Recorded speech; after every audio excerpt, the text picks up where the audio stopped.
Hello and welcome back everyone. This is Neha Devnani here and today we are going to discuss Gala paper number 4 of English and we are doing section D in this video. शुरुआत करते हैं passage से। ये passage काफ़ी important है, इसमें काफ़ी सारे हार्ड वर्ड्स भी हैं जिसको समझना नेसेसरी है हमारे लिए। तो स्टार्ट करते हैं। Drug abuse is a disorder that is characterized by a destructive pattern of using substance that leads to significant problems or distress. Drug abuse क्या होता है? सो ड्रग अब्यूज़ एक ऐसा सिचुएशन है जहाँ पे ड्रग्स का हम सही इस्तेमाल नहीं कर रहे या फिर ओवर यूज़ कर रहे हैं या फिर जिस काम के लिए उसका इस्तेमाल होता है वो नहीं करके हम कहीं और उसका यूज़ कर रहे हैं, जिसका पैटर्न काफ़ी डिस्ट्रक्टिव है। पैटर्न डिस्ट्रक्टिव है मीन्स हम उसको सही से यूज़ नहीं कर रहे, तरीका सही नहीं है और उसकी वजह से काफ़ी सिग्निफिकेंट प्रॉब्लम्स हो रहे हैं, समस्याएं आ रही है। Alcohol is dangerous if taken during pregnancy के दौरान लिया जाए तो इट इज़ नॉट गुड। एम्फेटामाइंस क्या होता है? सो ऐसा ड्रग है जो आपके एनर्जी लेवल्स को काफ़ी ज़्यादा इंक्रीज़ कर देगा, आपको काफ़ी एक्साइटेड फील करवाएगा। सो एम्फेटामाइंस ऐसे ड्रग्स हैं, उनके काफ़ी सारे फॉर्म्स होते हैं मीन्स वो टैबलेट्स के फॉर्म में आते हैं, इनहेलर्स के फॉर्म में आते हैं जिसको स्मेल किया जा सकता है, इंजेक्शंस के फॉर्म में आते हैं। सो उनके काफ़ी सारे फॉर्म्स हैं। Overdose of any of the substances can result in seizure हो सकता है अगर हम इनका ओवरडोज करें तो। सिजायर मीन्स ब्रेन में काफ़ी ज़्यादा केमिकल रिएक्टिविटी हो सकती है, इलेक्ट्रिकल एक्टिविटी हो सकती है जिसकी वजह से टेम्प्रेरी बेसिस पे बिहेवियर में चेंजेस आ सकते हैं, बॉडी मूवमेंट्स में चेंजेस आ सकते हैं, अवेयरनेस में प्रॉब्लम आ सकता है। अवेयरनेस मीन्स थोड़ा होशो आवाज़ खो जाएं थोड़ी देर के लिए, ऐसा हो सकता है, या फिर वर्स्ट केसेस में डेथ भी हो सकता है। Anabolic steroids are abuse by body builders. Abuse का मतलब है सही तरीके से इस्तेमाल नहीं करना। तो एनाबॉलिक स्टेरॉइड्स हैं वो बॉडी बिल्डर्स और एथलीट्स इनको यूज़ करते हैं, गलत तरीके से यूज़ किया जाता है इसका। एक्चुअली ये सही नहीं है, लीगल नहीं है। इसका यूज़ किया जाता है ताकि हम हमारे टेस्टोस्टेरॉन लेवल्स को बढ़ा सकें। जनरली मेल्स में यूज़ होता है ये, जिसकी वजह से बॉडी स्ट्रक्चर इन्हेंस हो जाता है, बॉडी अच्छा बिल्टअप हो जाता है और हमारा स्पोर्ट्स में परफॉर्मेंस और भी इम्प्रूव हो जाता है, इसमें ये यूज़ किया जाते हैं। This group of drugs can lead to terrible means काफ़ी खतरनाक वाले साइकोलॉजिकल इफ़ेक्ट्स आ सकते हैं, जैसे कि बहुत ज़्यादा गुस्सा आ जाना, एग्रेशन आना, devastating long term physical effects.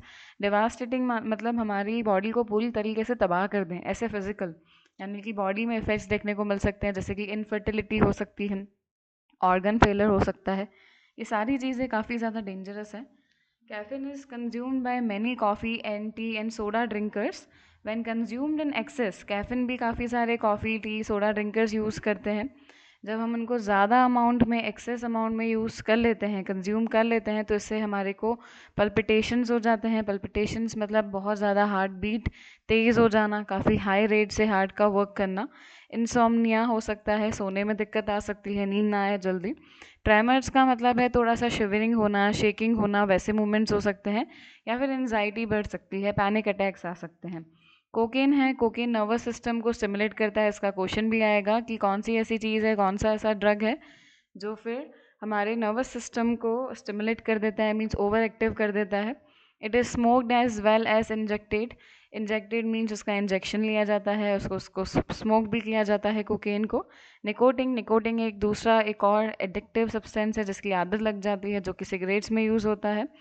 Next is फिनसाइक्लिडिन again एक इलीगल ड्रग है जो कि वाइट पाउडर में आता है। इसको अल्कोहल या वाटर में मिलाकर यूज़ किया जाता है। इससे यूज़र को काफ़ी high level of energy feel होता है, वो काफ़ी पावरफुल फील करता है, एग्रेशन, गुस्सा आता है उसको, और काफ़ी अनयूजुअल मीन्स जो कि नॉर्मल नहीं है वैसी स्टेमिना आ जाती है, फिजिकल स्ट्रेंथ यानी ताकत आ जाती है, जो उसके लिए भी डेंजरस है और सामने वालों के लिए भी डेंजरस है, लोगों के लिए भी, आसपास जो लोग हैं उनके लिए भी अच्छा नहीं है। What is the result of an overdose of alcohol or amphetamines? अगर हम एम्फेटामाइंस का जैसे यूज़ करने से एनर्जी लेवल्स बढ़ जाएं, हम काफ़ी एक्साइटेड फील करने लगे, इनका यूज़ करने से क्या रिजल्ट हो सकता है, क्या कंसिक्वेंसेस हो सकते हैं, नतीजे क्या हो सकते हैं? Overdose of alcohol during pregnancy can be dangerous, and an overdose of amphetamines can result in seizures and even death. सीजायर्स मैंने बताया क्या होता है, ब्रेन में काफ़ी ज़्यादा इलेक्ट्रिकल एक्टिविटी होना जिसकी वजह से काफ़ी प्रॉब्लम्स हो सकती है और इवन डेथ भी। What happens when caffeine is consumed in excess, जब कैफीन को बहुत ज़्यादा यूज़ कर दिया जाए, कंज्यूम कर दिया जाए बॉडी में, तो क्या होगा? पल्पिटेशंस होंगे, हार्ट बीट तेज़ हो जाएगा, इंसोम्निया मीन्स सोने में प्रॉब्लम आएगी, नींद नहीं आएगी proper, tremors, little bit shaking होगा, एनजाइटी एंड पैनिक अटैक्स आएंगे। What stimulates the nervous system? So cocaine stimulates the nervous system, ये मैंने थोड़ी देर पहले बताया। कौन सा ऐसा सब्सटेंस है जो कि हम सिगरेट्स में डालकर यूज़ करते हैं एंड काफ़ी एडिक्टिव होता है? So it is nicotine. Nicotine is the addictive substance found in cigarettes. How does phencyclidine affect its user? Phencyclidine से यूज़र को क्या हो सकता है? So phencyclidine makes the user feel extremely powerful, aggressive, यानी गुस्सा उसको आने लगेगा, and gives him an unusual, unusual means जो कि कॉमन नहीं है, ऐसा फिजिकल स्ट्रेंथ आ जाएगा जो उसके लिए भी और सामने दूसरे लोगों के लिए भी डेंजरस है। Now moving ahead, which is a poem. अब ये जो पोम है इसमें वुमेन के एम्पावरमेंट के लिए, उनके अच्छे के लिए काफ़ी कुछ इसमें लिखा गया है। इसमें जो पोएटेस हैं वो बता रही हैं कि जो खूबसूरत महिलाएं हैं वो मुझसे मेरी सीक्रेट्स पूछती हैं, और वो पूछती हैं कि मेरे सीक्रेट्स कहाँ पर हैं। अब वो सामने से बता रही है कि मैं क्यूट नहीं हूँ, ना कि मैं एक जो फैशन मॉडल्स जैसी होती हैं जिन उनका जैसा शेप एंड स्ट्रक्चर होता है वैसा नहीं है। But when I start to tell them, जब मैं उन्हें बताने लगती हूँ तो उन्हें लगता है कि मैं झूठ बोल रही हूँ, और फिर मैं उन्हें बताती हूँ कि ये जो भी चीज़ें मैं बता रही हूँ वो मेरे आर्म्स में नहीं है, मीन्स मेरे कंट्रोल में नहीं है, मेरे हैंड्स में नहीं है। And the size of the हिप्स, the STRIDE means मेरे चलने का जो स्टाइल है, स्पीड है, मेरे लिप्स का जो कर्ल है मीन्स थोड़ा सा कर्व है, और मैं जो वूमेन हूँ वो फिनोमिनल हूँ, काफ़ी वंडरफुल हूँ। दैट्स मी, हाँ मैं वही हूँ। I walk into a room just as cool as you please, जैसे शांति से आप चाहें मैं वैसा चल सकती हूँ। And to a man the fellows stand, और जो मैन हैं वो स्टैंड अप हो जाते हैं या फिर मेरे सामने घुटने टेक देते हैं, और जहाँ मैं जाती हूँ मेरे आसपास लोग ऐसे आ जाते हैं स्वॉर्म बना के, जैसे मधुमक्खियों का ग्रुप होता है ना, उसको स्वॉर्म बोला जाता है। हाइव ऑफ हनी बीज, ऐसे लगता है कि जैसे एक हनी बीज का हाइव हो, आसपास मधुमक्खियाँ मंडरा रही हैं।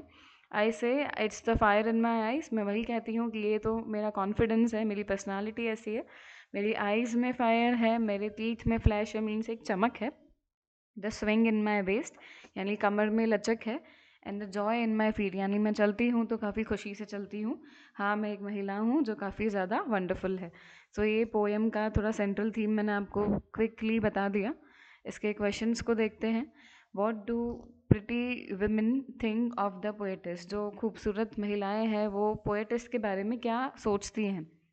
Pretty women wonder what the poetess secret is, poetess का राज क्या है, because she is not conventionally, conventionally means जो नॉर्मली मॉडल होते हैं, ब्यूटीफुल होते हैं, जो नॉर्मल डेफिनेशन है ब्यूटी का वो वैसी नहीं है, बट स्टिल वो सबसे अलग दिखती हैं, काफ़ी यूनिक पर्सनालिटी दिखती है, और वो अपने आप को काफ़ी कॉन्फिडेंस के साथ, काफ़ी चार्म के साथ कैरी करती हैं।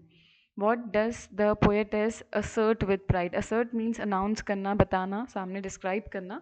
तो पोएटेस क्या बता रही है काफ़ी ज़्यादा प्राइड के साथ?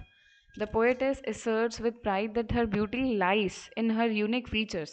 पोएटेस बताती है कि मैं भले ही जो आम मॉडल्स होती हैं, ब्यूटी का जो नॉर्मल डेफिनेशन होता है, मैं उसमें फिट नहीं होती हूँ, बट फिर भी मैं ब्यूटीफुल हूँ, और वो ब्यूटी कहाँ लाई करती है तो वो उनके यूनिक फीचर्स में लाई करती है, जैसे कि as such as the reach of her arms, the span of her hips and her confident stride, यानी चलने का स्टाइल, स्पीड चलने की, एंड है रेडियंट, रेडियंट मीन्स चमकती हुई smile. Which lines show that the poetess can also over power man? कौन सी line बताती है कि जो ये पोएटेस है उनमें इतना पावर है कि वो आदमियों से भी आगे निकल सकती है, उनसे भी ज़्यादा पावरफुल हो सकती है, उनका डोमिनेंस ज़्यादा हो सकता है as compare to man? The lines and to a man the fellow stand or fall down on their knees, then they swarm around me a hive of honey bees. ये जो लाइन है वो बता रही है, show that the poetess can captivate, captivate करना यानी किसी को अपनी तरफ अट्रैक्ट कर देना, and overpower man with her presence and charm. तो वो अपने चार्म से, अपने प्रेजेंस से मैन को भी ओवर पावर कर सकती है, यानी मैन से भी ज़्यादा पावरफुल अपना डोमिनेंस जमा सकती है। The poetess is very strong. How do you derive it? आपको कैसे लगता है कि वो सच में इतनी ज़्यादा स्ट्रॉन्ग है? कौन सी चीज़ आपको ये चीज़ बता रही है? The poetess strength is derive from her confidence. उनकी पोएटेस की जो पावर है, ताकत है, वो उनके कॉन्फिडेंस से, सेल्फ अश्योरेंस से और उनके प्राइड से देखने को मिलती है। She celebrates her inner and outer qualities. उनको अपनी किसी भी चीज़ से इनसिक्योरिटी नहीं है। वो अपनी इनर और आउटर क्वालिटीज़ को सेलिब्रेट करती है, उनमें हैप्पी हैं, खुश हैं, प्राउड फील करती है, विदाउट अडीरिंग टू अडीरिंग का मतलब होता है मानना, फॉलो करना। तो जो कन्वेंशनल स्टैंडर्ड्स ऑफ ब्यूटी होता है, जैसे स्किन टोन वाइट होना चाहिए, लॉन्ग हेयर्स होने चाहिए, तो वैसा सब ब्यूटी का जो डेफिनेशन है उनको फॉलो किए बगैर वो उनके पास जो फीचर्स हैं उनको वो सेलिब्रेट करती है, उनमें ही काफ़ी प्राइड फील करती है। What do pretty women think about the poet's? क्या सोचती हैं? So pretty women think the poet's is hiding a secret. जो हमारी पोएटिस हैं वो कुछ सीक्रेट अपने में छुपाए रखी हैं, अपनी ब्यूटी का राज उन्होंने छुपा कर रखा है, ऐसा प्रिटी वुमेन समझती हैं, ऐसा सोचती हैं, because they can not understand how she executes मतलब शो करना, such confidence and appeal despite not fitting the conventional idea of beauty. तो वो इसलिए ऐसा प्रिटी वुमेन सोचती हैं कि हमारी जो पोएटिस हैं उन्होंने ज़रूर कोई राज रखा होगा। क्यों राज रखा है? क्योंकि वो कन्वेंशनल ब्यूटी के स्टैंडर्ड में फ़िट तो नहीं हो रही, फिर भी वो काफ़ी ज़्यादा कॉन्फिडेंट रहती है, अच्छी दिखती है देखने में, तो इसलिए ज़रूर उन्होंने कोई सीक्रेट छुपा रखा होगा, ऐसा प्रिटी वुमेन सोचती है। You have started a dance academy, draft an advertisement for the promotion of it. आपने डांस अकेडमी स्टार्ट किया है, आपको उसके लिए एडवर्टाइजमेंट लिखना है, उसको प्रमोट करने के लिए, उसको ज़्यादा पॉपुलर करने के लिए। सो आप कोई भी नाम लिख सकते हो, मैंने यहाँ पर लिखा है shining stars dance academy, discover the dancer in you. तो ये थोड़ा आपको स्लोगन लिखना पड़ेगा उसको अट्रैक्टिव बनाने के लिए। Join shining stars dance academy and let your dreams take centre stage. What we offer, वो आप लिख सकते हो थोड़ा प्रमोट करने के लिए, हाईलाइट करने के लिए कि आप क्या ऑफ़र करते हो अपने डांस अकेडमी के अंदर। सो डांस स्टाइल्स हैं अलग अलग, contemporary, hip hop, classical and many more, for all kids, सारे एज ग्रुप्स के लिए है। एक्सपर्ट इंस्ट्रक्शंस मिलेंगे, जो भी यहाँ पर सिखाने आएगा वो प्रोफेशनल होगा। फ्लेक्सिबल टाइमिंग्स हैं हमारे पास, अलग अलग बैचेस हैं। स्पेशल फीचर्स क्या हैं? सो हम यहाँ पर एनुअल स्टेज परफॉर्मेंस रखते हैं, काफ़ी अच्छे इंटरेक्टिव फन वर्कशॉप्स होते हैं, फीस अफोर्डेबल है, डिस्काउंट्स भी मिलेंगे अगर आपने अर्ली रजिस्ट्रेशन किया तो। Then you have to write your location, contact us में आपको नंबर डालना है कोई भी और ईमेल आईडी डालना है, या आप अपना खुद का कुछ भी लिख सकते हैं। Dance your heart out with shining stars, दिल से डांस करिए, रजिस्टर करवाइए हमारे पास, and take the first step towards your dancing dreams. Hurry, limited seats available. And then this is over now. 65 is the pie chart और उसका हमें interpretation करना है 6 to 7 सेंटेंसेस में। यहाँ मैंने उसको ड्रॉ नहीं किया है, डायरेक्ट इंटरप्रिटेशन लिखी है, सो हम वहाँ पर आते हैं। Interpretation of the pie chart. The pie chart shows the preferences यानी उनकी चॉइस, पसंद। 100 पैट क्लब मेंबर्स की यहाँ पे चॉइस बताई गई है अलग अलग एनिमल्स को लेकर। डॉग सबसे ज़्यादा पॉपुलर हैं, प्रेफर्ड बाय 50%, 50% लोगों ने उसको सेलेक्ट किया है of the students, mean students ने सेलेक्ट किया है, indicating that half of the members favour them as pets. तो हाफ ऑफ द मेंबर्स क्या कर रहे हैं, डॉग्स को अपना पेट ज़्यादा सेलेक्ट कर रहे हैं। कैट्स कम नेक्स्ट, कैट्स का नंबर इसके बाद है विच इज़ 25%। तो 25% स्टूडेंट्स ने कैट्स को सेलेक्ट किया है, जो हमें बताता है कि cats second most liked animal है। Then birds and Janma pigs share equal popularity, with each being preferred by 10% of the members. 10% members ने सेलेक्ट किया है। माइस सबसे लीस्ट हैं यानी चूहे, with only 5% of the students selecting them. Overall dogs and cats together account for 75%. So हम overall dogs को and cats को देखें तो वो मिलाकर 75% बना रहे हैं, विच इज़ 50 + 25।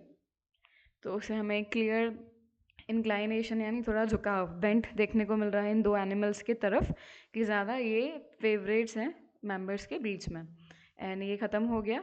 देन ये आता है नोट्स के बारे में। ज़्यादा इंटरप्रिटेशन इजी होता है करना, स्टिल अगर आपको पैसेज इजी लगता है आप पैसेज भी कर सकते हैं। इस पैसेज में आपने देखा होगा कैपिटल इंटेंसिव मेथड्स होती हैं, लेबर इंटेंसिव मेथड्स होती है।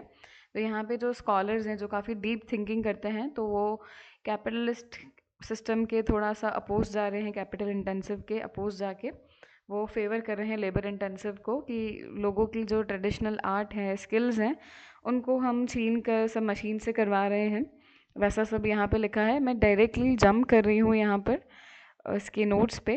पहले हमें टाइटल देना है, the impact of modern machinery on workers and skills, concerns of thinkers, जो थिंकर्स हैं वो क्या सोचते हैं उसकी पॉइंट्स लिखी हैं, एंड क्वेश्चन में से ही लिया गया है। Modern machinery and time saving, modern machinery है, टाइम सेव होता है, बट टाइम इस तरीके से सेव होना चाहिए कि लोगों की स्किल्स भी नहीं जानी चाहिए और टाइम भी बचना चाहिए, कुछ बीच का रास्ता हमें निकालना चाहिए, ऐसा उनका सजेशन है यहाँ पर। करंट स्टेट ऑफ वर्कर्स, अभी वर्कर्स का क्या कंडीशन चल रहा है वो बताना है। Then role of employers and machines, उसके लिए पॉइंट्स लिखी हैं। And then we are heading for email, हमें ईमेल लिखना है to the municipal commissioner complaining him or her about insufficient water supply in your area, पानी सही से नहीं आ रहा, उसके बारे में कंप्लेंट वाला ईमेल आपको लिखना है म्यूनसिपल कमिश्नर को। स्टार्टिंग में जो टू, फ्रॉम, सी ये सब आता है वो मैंने नहीं लिखा है, मैंने डायरेक्टली जो इसका कंटेंट है वहाँ पर जंप किया है। So subject complain about insufficient water supply in our area, आप एरिया का नाम लिख सकते हो इन आवर एरिया के जगह पर। डियर म्यूनसिपल कमिश्नर या respected municipal commissioner, I hope this mail finds you well. I am writing on behalf of the residents. Residents means वहाँ के नागरिक जो वहाँ पे रह रहे हैं, of Navaranpura area. We are facing a serious problem with the water supply in our area. आप कोई भी एरिया लिख सकते हो और फिर ये लिखना है कि हम काफ़ी ज़्यादा वाटर सप्लाई रिलेटेड प्रॉब्लम्स को फेस कर रहे हैं, which are very serious, and for the past few weeks the water supply has been very irregular and insufficient, बहुत इरेगुलर आ रहा है, टाइम से नहीं आ रहा, और जितनी अमाउंट में चाहिए, क्वांटिटी में चाहिए, उतना नहीं आ रहा, सफिशिएंट नहीं आ रहा। Many families are struggling because the water comes for only a short time each day, काफ़ी सारी फैमिलीज़ को दिक्कत इसलिए हो रही है क्योंकि पानी बहुत कम देर के लिए आता है, and sometimes it does not come at all, और कभी कभी तो बिल्कुल भी नहीं आता। This is causing a lot of inconvenience, inconvenience मतलब बिल्कुल भी कंफर्टेबल नहीं लग रहा, बिल्कुल भी सूट नहीं कर रहा, बहुत प्रॉब्लम दे रहा है, specially for daily task like cooking, cleaning and bathing. We kindly request you to look into this issue as soon as possible, जितना हो सके जल्दी आप इस मैटर में देखिए, स्टेप लीजिए। Please take the necessary steps to ensure regular and sufficient water supply in our area. आप ऐसे steps लीजिए जिससे हमारे यहाँ पर regular और sufficient water supply आना start हो जाए. It would be a great help to us if this problem is solved quickly. ये प्रॉब्लम अगर बहुत जल्दी से जल्दी सॉल्व हो जाए तो हमारे लिए काफ़ी बड़ा हेल्प हो जाएगा, बहुत बड़ी मदद हो जाएगी। Thank you for your attention. We hope for a positive and prompt response, हम एक्सपेक्ट करते हैं कि आप पॉजिटिव और क्विक रिस्पॉन्स देंगे हमें, और थैंक यू हमारी प्रॉब्लम्स पे ध्यान देने के लिए। सिंसियरली, आपका कुछ भी एरिया आप लिख सकते हो, like Naroda, Krishna Nagar, Navrangpura, anything you want you can write your contact information. आपको अपना फ़ोन नंबर, ईमेल आईडी तो खैर ऊपर आ गया, तो आप अपना कॉन्टैक्ट नंबर यहाँ पर दे सकते हैं, देंगे तो ज़्यादा प्रोफेशनल लगेगा, अच्छा लगेगा। And then with this we are at the end of section D. Next video में हम सेक्शन ई देखेंगे, जो कि हमारा पेपर 4 का लास्ट सेक्शन है, completely राइटिंग सेक्शन आएगा इसमें। Thanks for watching this video, thanks for supporting. अच्छा लगा हो तो please like, share and subscribe. Take care everyone, bye.